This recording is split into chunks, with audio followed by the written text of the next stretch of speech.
ખબર છે આજ મારી સાથે શું થયું? હું સિગ્નલ પર ઊભી હતી, સિગ્નલ રેડ થઈ ગયું, હું ઊભી રહી ગઈ, બ્રેક મારી દીધી, પેલી વ્હાઇટ લાઈન આવે ને એની અંદર ઊભી રહી હતી, બરાબર. હેલ્મેટ પહેરેલું હતું મેં, મારી પાસે લાઇસન્સ હતું, મારો ઇન્સ્યોરન્સ ક્લિયર હતો, બધી જ વસ્તુ એકદમ ટીપટોપ ક્લિયર હતી, બરાબર.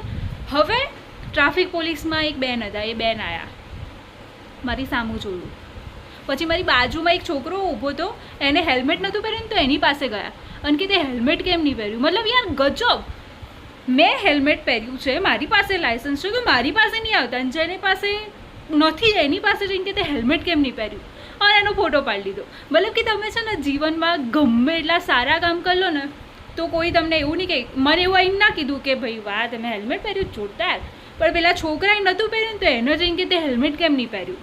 મતલબ કે તમે સારું કામ કરશો ને તો કોઈ નહીં કહેવા આવે, એ ખરાબ કામ કર્યું ને, હેલ્મેટ પહેર્યા વગર બિચારો આવી ગયો ને એટલે ભરાઈ ગયો. એટલે દુનિયાએ આવી જ છે ભાઈ, તમે ગમે એટલું સારું કરશો ને તો કોઈ કહેવા નહીં આવે. એક કામ ખરાબ કરો 70 જણા કહેવા આવશે કેમ આવું કર્યું, કેમ આવું કર્યું.